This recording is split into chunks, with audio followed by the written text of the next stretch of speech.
Thanks for being here. Subscribe to Cheating Stories Best, so you don't miss new stories. How would you feel if your wife cheated on you with a coworker?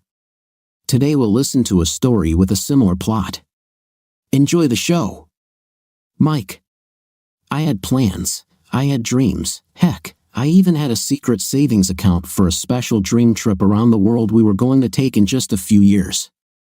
I watched my wife Tracy blush deeply and then just continued to glow pink as she talked to a couple of coworkers during her employer's annual staff meeting at a small college in mid-September.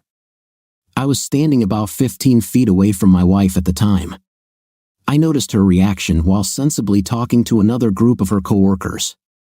Tracy spoke with Rafe Cersei, whom I had previously been introduced to as the new associate professor of English literature, and Janet Barnes, who worked in the administration.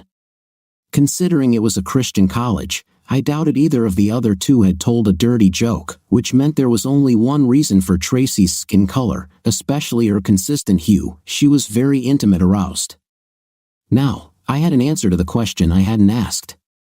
When you've been married to someone for 23 years and together for 25 years, you know almost everything about that person, even if you don't pay much attention to them.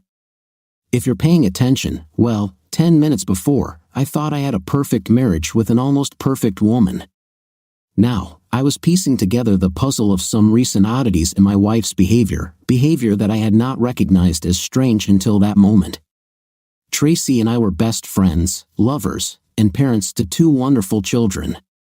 Unlike many couples, we could spend our days together and never tire of each other's company. We could talk about anything from intimate history, and we laughed about many aspects of these discussions. I've always liked that the best way to test marital compatibility is to take a long car ride with your potential spouse, and if you haven't killed that person, you should marry them immediately. Tracy and I fit that profile, in my opinion. Our intimate life was great. Yes, it had cooled from the white-hot passion of our courtship and early marriage, but it had picked up again when the younger of our two daughters had left for college the year before. Being empty nesters for the better part of a year seemed to reignite our more lustful urges, and we alternated between slow, passionate lovemaking and hardcore physical activity 3 or 4 times a week. Being regulars at the gym, we were both in good physical shape. At 45 years old, Tracy had long blonde hair, big breasts, and a curvaceous figure. Yes, she was probably 15 pounds heavier than she was before our kids were born, but everything was packaged well. In fact, I was 20 pounds more muscular than when I left school. Besides, I had 25 years of experience pleasing my wife. Something changed 2 months ago, and since it had mostly changed for the better, I wasn't about to look a gift horse in the mouth. I never thought about it. While Tracy was always a willing and active participant in our intimate life, she was rarely the initiator. Suddenly, she began to initiate as much as I did, and the physical connection was off the charts. However, we didn't make love anymore, it was just intimate. It was great, but our focus changed. I didn't ask myself this question then. Looking back, I understand that this was a mistake. Except when I was interacting with her, Tracy and Rafe were never more than 5 feet apart while walking. Now that I knew what I was looking at, I was able to determine that Tracy's glow lit up every time she was near Rafe, even when I was nearby. Usually, this disappeared quickly when I showed up, but as soon as Tracy left me, she acquired a companion to communicate with. I secretly kept my eyes on this couple throughout the entire event, although I didn't have to try very hard. Tracy seemed to forget about everyone else when Rafe was around. I never saw her look around to see where her husband was throughout the evening. She made sure to lightly touch Rafe at every opportunity. My emotions ranged from nervousness and fear at first to complete rage after I became convinced of the reality of everything I was actually seeing. What I saw definitely looked like the end of my marriage. I practically had to drag my wife away from Rafe at about 11. She didn't look happy when I showed up and told her it was time to go. Anger flared in her eyes for a moment, then she backed off, but it wasn't fast enough for me not to notice her look again. 23 years of marriage, usually, the evening's discussion flowed freely on the way home, but I deliberately sat quietly, waiting for Tracy to begin. She seemed preoccupied with something for a while, looking out the passenger window until she realized how awkward the silence was. Then she quickly jumped into the void with some meaningless conversation about how badly dressed the college president's wife was. I wasn't very responsive. "Wow, I'm really tired.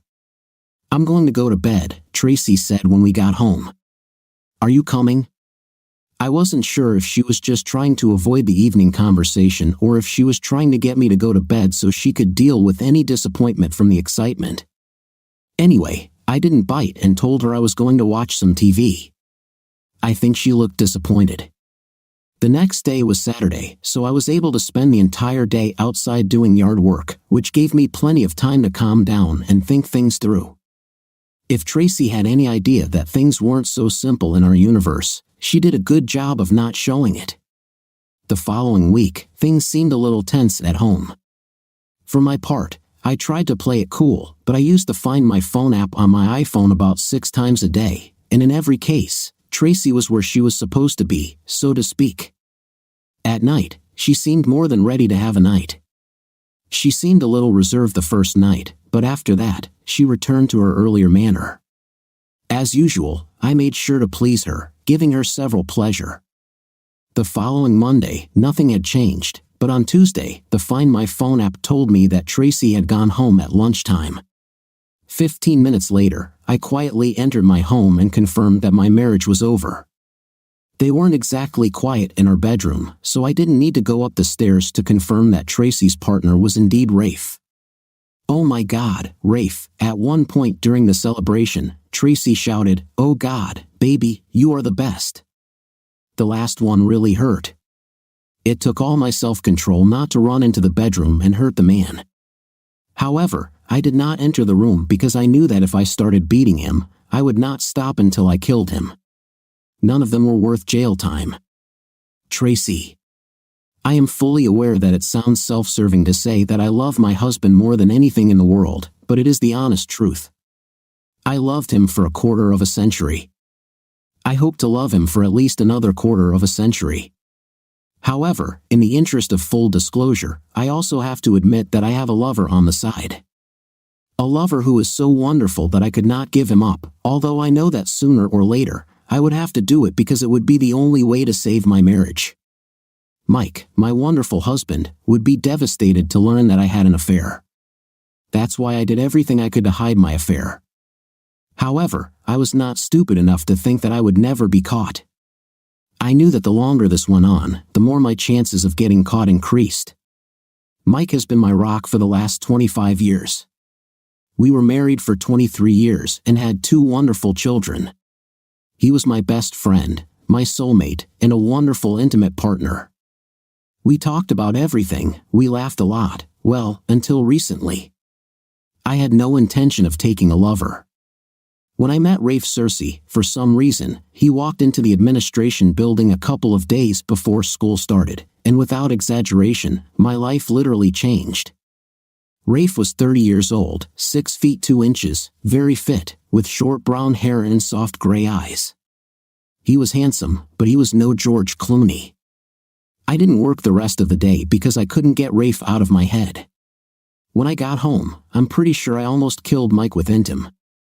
I know Mike fell asleep, exhausted, and with a big smile on his face. I would never tell him that I wasn't thinking about him while we were close. I continued to Mike until he dropped for the next 2 weeks, and then my dear husband opened the door of opportunity for me as he had to leave town for the night the following Wednesday.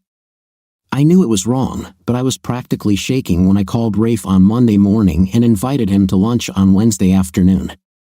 I had already checked Rafe's schedule, knew he didn't have any classes on Wednesday afternoon, and I took administrative time off. Rafe met me at a small Italian restaurant, and we had a good lunch, talked and laughed a lot. I know I laughed a lot and had a hard time keeping my hands off his arms and hands while we talked. Rafe and I hadn't discussed intim, but he knew what anticipation was like. He smiled back at me a lot, held my hand for a while, and even grinned sometimes. I knew he felt the same connection. Being the gentleman he is, Rafe paid the bill, then quietly asked where to. "I live 10 minutes away from here, leave your car, and I'll drive. I answered in a voice that sounded much more confident than I actually was. Knowing that Mike wouldn't be home until Thursday evening saved me a lot of anxiety about the upcoming event, but I have to admit I was nervous. I knew that after having 2 children and being 45 years old, I didn't have the mature young body that Rafe was probably used to.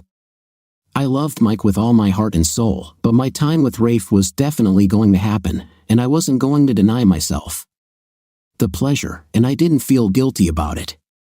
I drove my car into the garage and closed the door. The next 10 hours were some of the best of my life. Rafe obviously felt the same connection as I did, and everything we did was amazing. When I met Mike, but I always considered him a great bed partner. Rafe completely reset the dial, everything we did was fantastic too, and Rafe finally got into an Uber to pick up his car. I felt as spineless as a jellyfish and as brainless as a sponge. I remember a lot of screaming and some crying, and I'm pretty sure it came from me, but I really can't swear to it.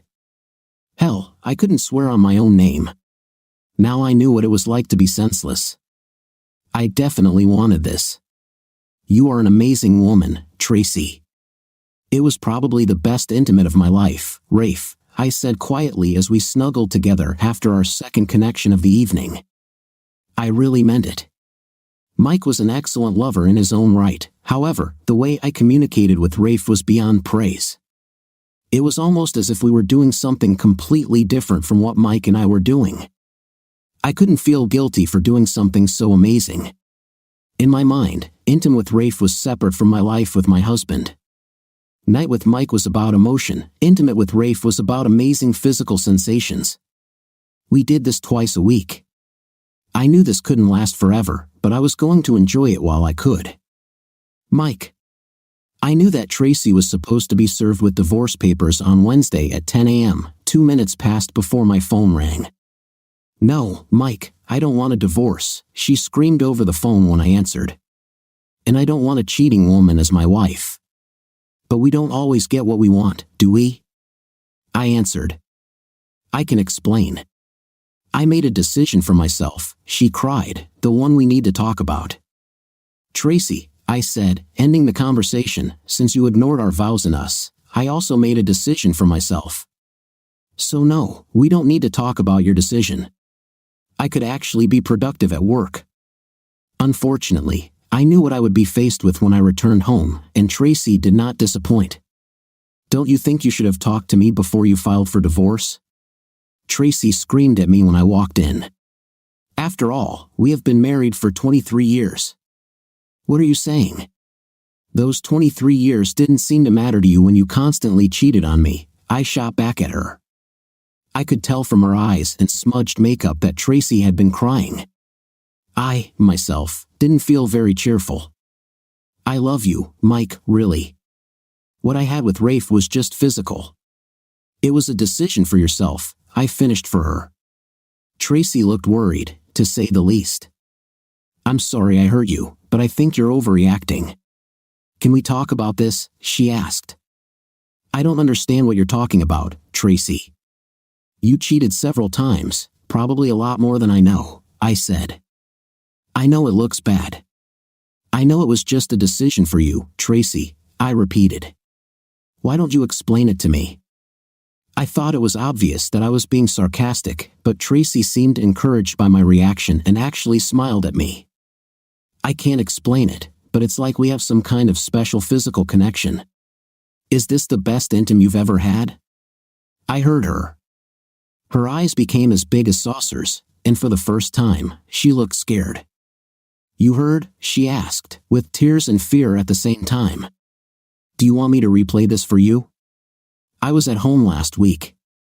You two were so busy that you didn't hear me, I said. I won't be able to fix this mistake. At least she had the prudence to lower her eyes in shame. It was purely physical, Mike. I love you. I can't express to you how much I love you.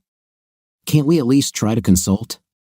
I know I hurt you, but I know you still love me. She was right about the last one, and it hurt the most. I still loved her, although not as much as 2 weeks ago. 25 years of loving someone don't just pass away in an instant. Tracy. Even though I knew what I was doing was risky, I was still shocked when I was served with divorce papers at my office on Wednesday afternoon. I had no idea that Mike knew about my affair. Hell, not only did he know, but apparently he caught Rafe and me in bed one time, and he had the video. Even worse, he heard me tell Rafe that he was the best I'd ever had. I knew that I would never be able to satisfactorily explain to my husband the connection that Rafe and I shared, but I knew that Mike's love for me would win out in the end. I'd start by trying to get Mike to agree to me keeping Rafe as an outside lover and go back to staying married as a last resort. I suggested seeing a psychologist. He agreed. Our first meeting with the consultant did not go well for me. The consultant was a woman, but like Mike, she couldn't understand that I simply couldn't ignore my attraction to Rafe. I guess I expected her to show more understanding, maybe be on my side. "So, your vows meant nothing to you, Mrs. McWan?" she asked after I finished telling my story. "No, they mean everything to me." "But this is different," I explained. "This is unlike anything I've ever experienced before. You are a woman, you felt aroused before." "Well, it's like that, only much stronger, like I've been drugged," I said. I could see from her face that she didn't believe me. Mike just looked stunned. Men are often accused of thinking with their little brains, but women are guilty of it too, if today's divorce statistics are any indication, the consultant said calmly. Yes, lightning strike is a real thing, but most people understand that they have a choice to ignore it. You have decided to give in to your base desires, she continued. I couldn't believe that this woman was essentially telling me that I had no self-control. It was tantamount to calling me a. She then asked me a question that probably sealed the divorce deal. If Mike could forgive you and take you back, do you think you would be able to resist your physical desires and remain faithful to your husband? Damn it, I thought. This woman would be on my side. I just sat there, afraid to even answer that question. Mike would know better than a lie detector that I was lying. "I love you, Mike. Please, could you work with me on this? I don't love it, but I have to have it. This is the best intimate of my life. Don't ask me to give this up," I cried. A lot when I finished speaking. I glanced quickly at Mike, expecting to see a sign that his resolve was weakening. In the end, he admitted that he still loved me. I saw dead eyes. "I'm sorry, Tracy. I really love you, but I won't give you the right to cheat on me. And I can't forgive what you've already done. I'm sorry I wasn't man enough for you," he said. "You are more than enough man for me, Mike." "I love you," I said. "I do not love him. I'll give it up if that's what keeps us together.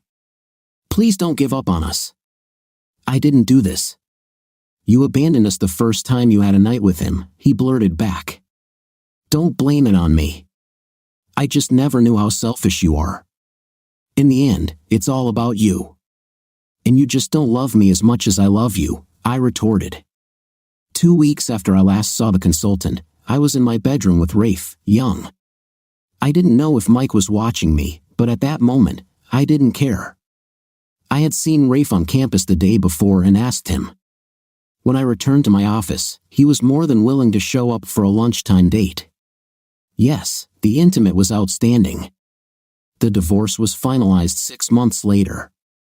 During this time, Rafe and I had intimate dozens of times. The intimate had always been fantastic. He was my kryptonite. I loved Mike, but I lusted after Rafe. I had to have him. I knew I would never get Mike back because of this. He didn't love me enough to let me have Rafe. I couldn't believe that Tracy was actually trying to get me to let her leave her boyfriend and stay married to me. If you really love me, what nonsense. Forget it. There's no way we're staying married. Period. I may have been an ignorant cuckold, but I'm not going to be a stupid, Mike thought to himself. I was very surprised that the marriage counselor we hired wasn't living in the same dreamland as Tracy. She practically called my wife a liar in our first session, and it hasn't gotten any better since then. She ended our sessions after the fourth by telling my wife that I would never back down from my position and that she supported me. I thought Tracy was going to die when the counselor told her to stop the sessions. I don't know if Tracy asked my daughters to try to stand up for her, but they both tried very hard. "You're destroying the family, Dad," my youngest cried when I told her about this. "No, baby, I'm not destroying the family. Your mother did it. I'm just making it legal," Mike replied. She twisted her face and furrowed her brows. I could tell she was thinking hard. "You're probably right, Daddy," she finally said. "Rafe." I didn't really want to ruin Tracy's marriage, but I saw it more as her husband's problem.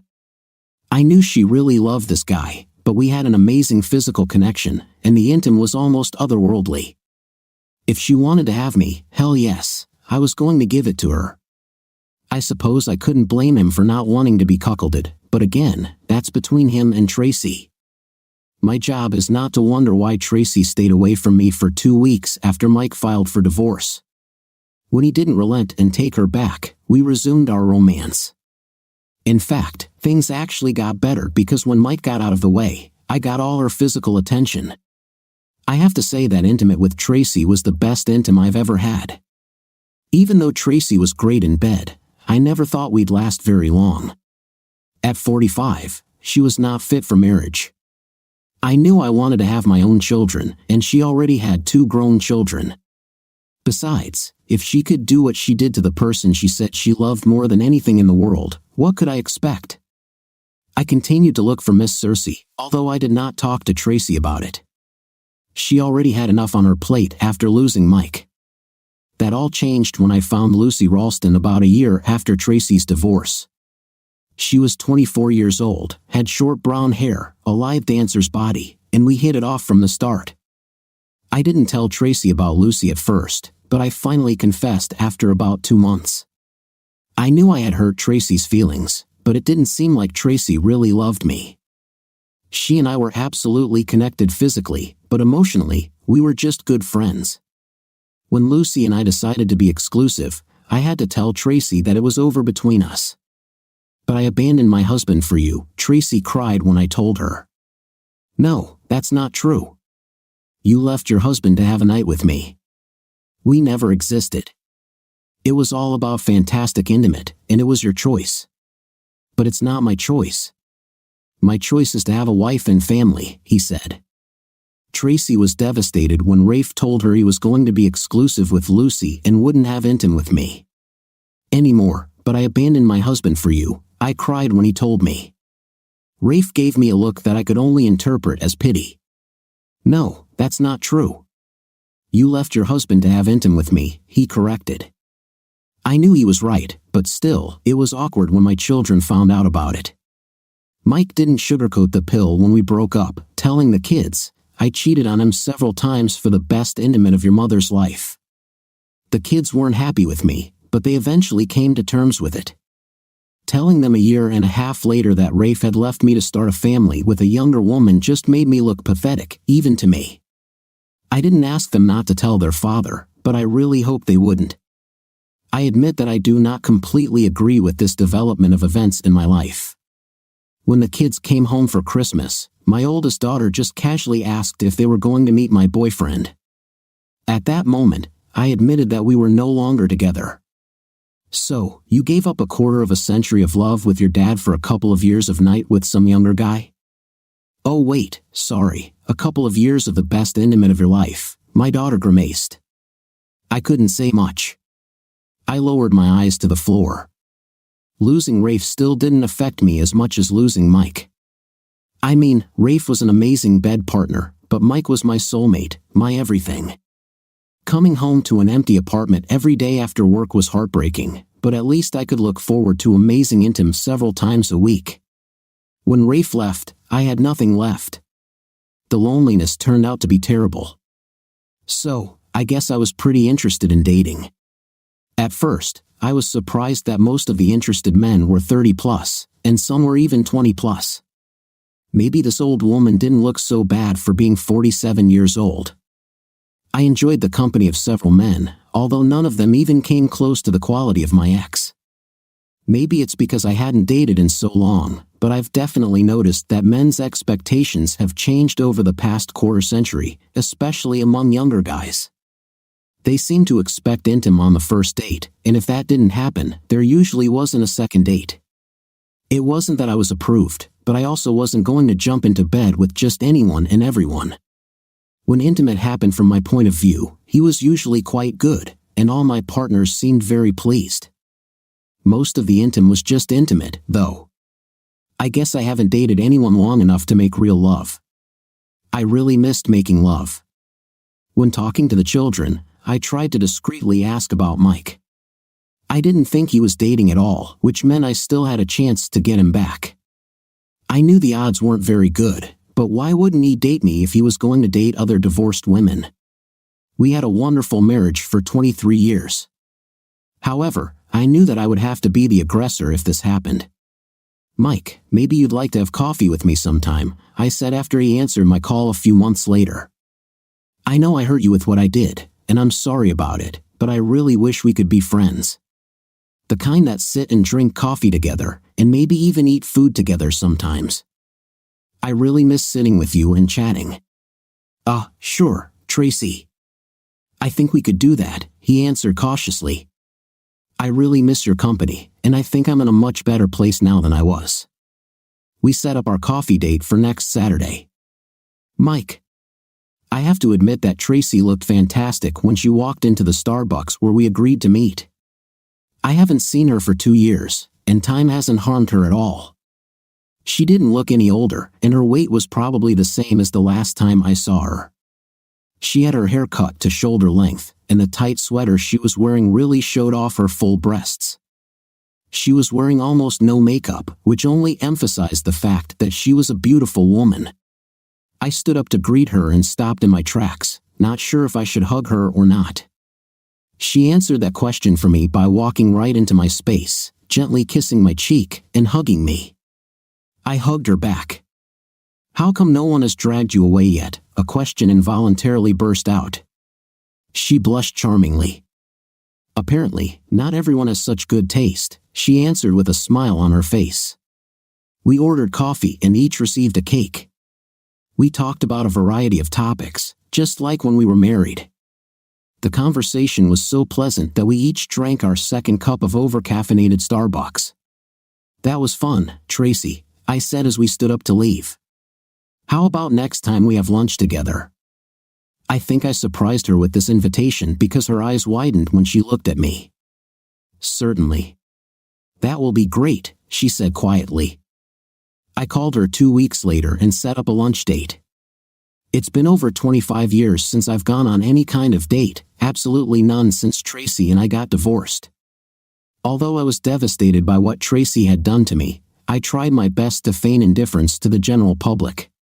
However, in reality, it all just tore my heart, and after the divorce, I stayed away from all women. One Saturday afternoon, Tracy and I enjoyed a very pleasant lunch at our favorite Italian restaurant.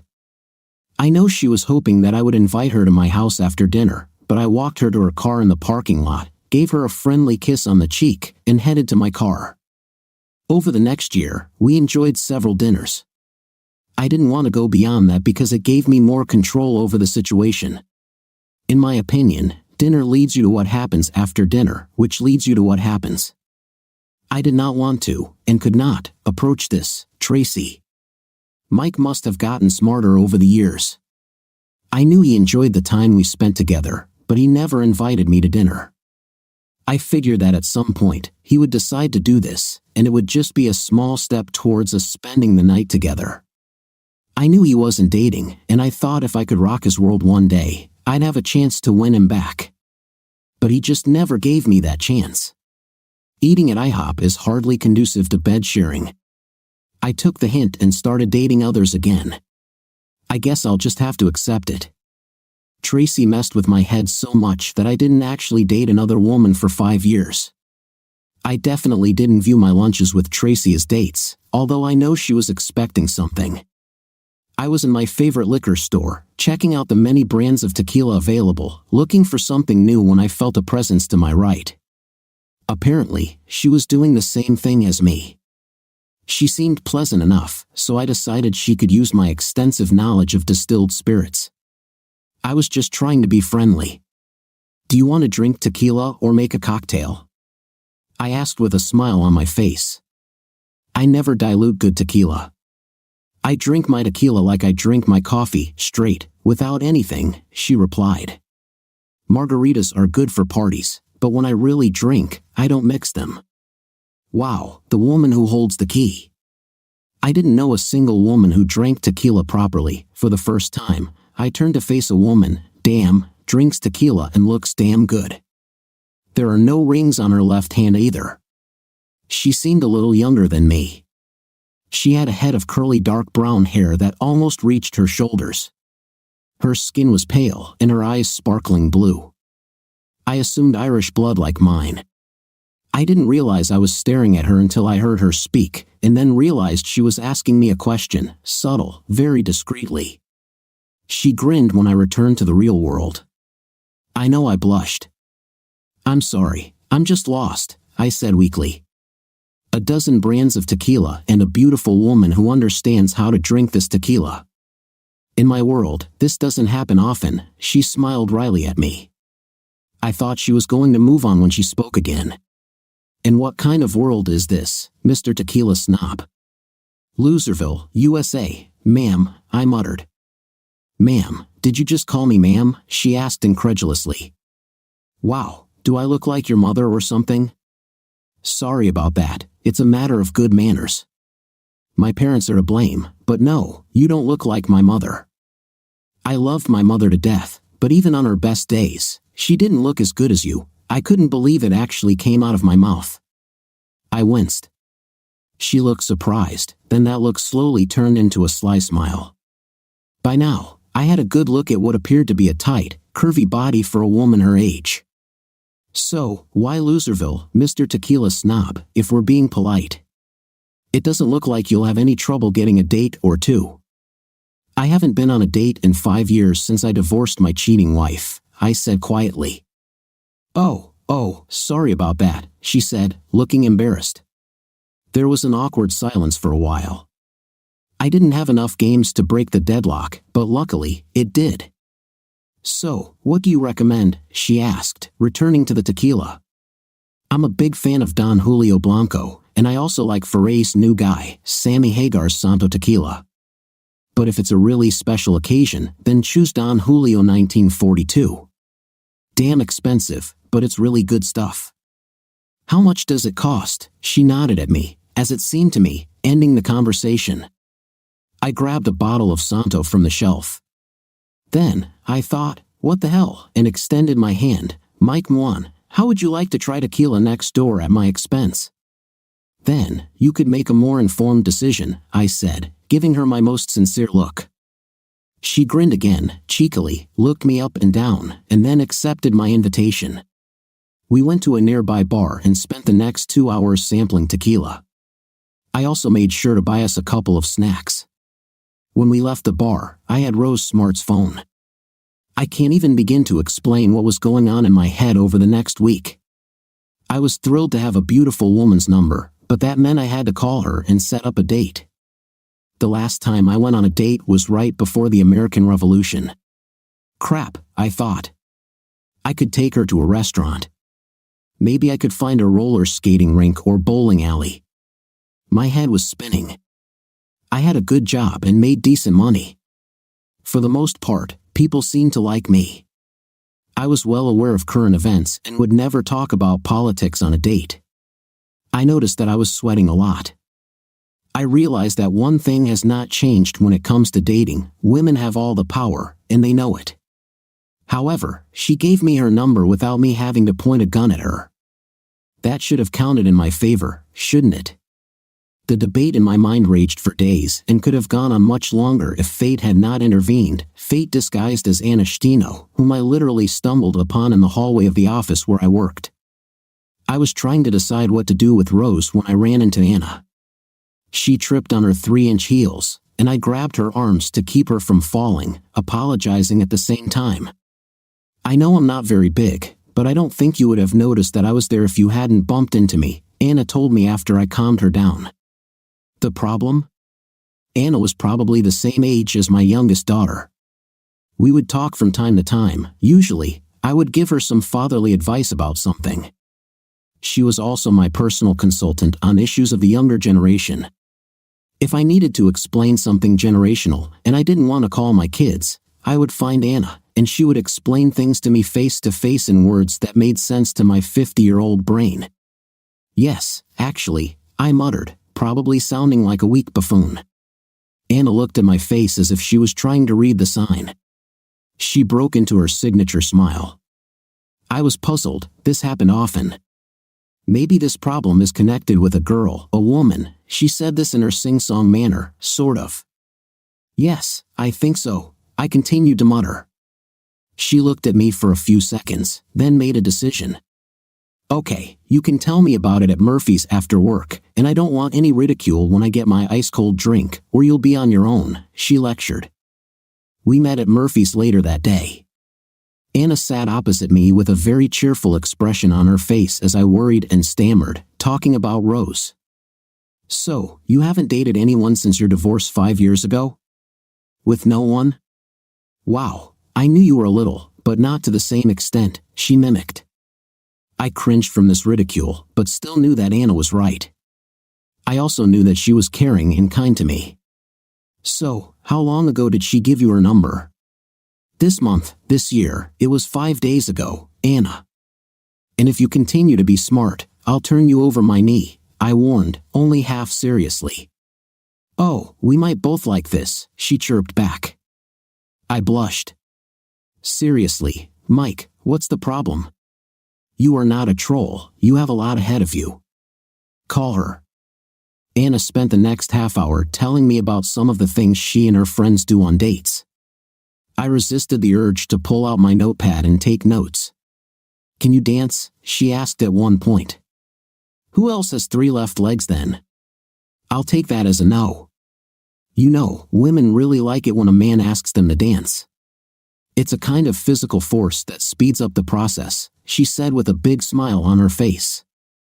This is true, seriously? I always thought it was some kind of urban legend, I said. True, 100%. This is something like foreplay, la la la, I said, covering my ears. She looked at me with the same look, then grinned again. Oh, and by the way, don't forget to bring a protection. You can't be too prepared, she said, looking me straight in the eyes. Yes, Mom, I answered sarcastically. I called Rose when I got home that evening and set up a date for the following Saturday. Anna told me not to spend too much time talking about my previous marriage, but to answer honestly any questions Rose asked about it. I felt awkward talking about what happened to a relative stranger, but Rose was very empathetic. She then told me her story of heartbreak, which included a 15-year marriage that ended with her catching her husband in bed with a neighbor. Tracy. The actual physical pain from the syphilis I contracted was nowhere near as bad as the humiliation I experienced in the doctor's office. Don't get me wrong, the doctor and 2 nurses I dealt with were completely professional, but I could tell they were overwhelmed by having to deal with me. It didn't get any better when I listed 6 different men as recent bed partners to notify. Crap, 6 notices, I heard one nurse whisper to another after she looked at my tests for the first time. It's probably good that she's not 25 anymore. I probably would have torn her face off if she had said that out loud to me, but I had to admit to myself that that comment sounded really bad. I haven't thought about it too much, but I've been making good use of being single the last few years. When Rafe left me after Mike divorced me, I probably went a little crazy. I think I may have been looking for someone to replace Mike and Rafe, but if that was the case, nothing even close came up. How could I replace what Mike and I had for 23 years, and how could I replace the incredible intimate connection that I had with Rafe? I don't know, maybe in my mind, I compensated for quality with quantity. I never really thought about how many men I slept with until I had to report the number and list of my partners. Without a doubt, having intim with most of my partners without protection was stupid and irresponsible. It's not like I was a drunk. I was always sober enough to know what I was doing, and I always chose guys who looked clean and well-groomed. But it's an old story. When you sleep with someone, you also sleep with everyone they've slept with recently. I just never thought. At least I didn't have to tell anyone about my problem. Mike, Rose, and I got married about a year after our first date. We both still had some trust issues, but we worked through them with love and the help of a really good counselor. I gently pushed Rose away, and we lay on our sides facing each other, both breathing heavily from the exertion. After 25 years of marriage, when both were 75 years old, making love once a week was enough. We spent another 10 minutes kissing and cuddling before falling asleep. To say that Rose was my savior is an understatement. After my divorce from Tracy, I was lost. Hell, I didn't even know how to date. She allowed me to feel my way, sometimes literally, and we kind of grew together. While I wouldn't put money on it, I found a soulmate to grow old with. Tracy. I was a little more leery of choosing partners when I came back into circulation after my problem. This was probably due in part to menopause. Partly, it's probably because although I looked pretty good when I hit 50, 20 and 30-year-olds weren't looking my way anymore. More, in fact. Since there were far more single women than men between the ages of 40 and 50, the competition in these age groups was quite fierce. If anyone had asked me a few years ago, I would have told them it was a done deal. I was going to grow old with my loving husband Mike. Because I wasn't stupid. Nothing came of it. I greatly overestimated my performance with Mike. I mistook his kindness for weakness. I thought he loved me so much that he would at least forgive me for my wrongdoing. Several years ago, I moved into a senior living community. My old house was too big for me alone. I see my children and grandchildren every few months. It took years for the relationship I had with my children to return to normal. The relationship between Mike and me remained friendly, although we stopped having lunch after I realized that these lunches would not bring me closer to him. Mike finally started dating again after years of being a recluse. I admit I'm jealous of the way he looks at Rose. When the whole family gets together for the holidays, I can't help but notice the adoring looks and sweet mannerisms with which they interact. This makes me sick. It had to be with me. Was it worth it? I ask myself. I never like the answer. What do you think of what our hero did? What would you do if you were him? Write your opinion and what you would do in the comments. See you in the next video.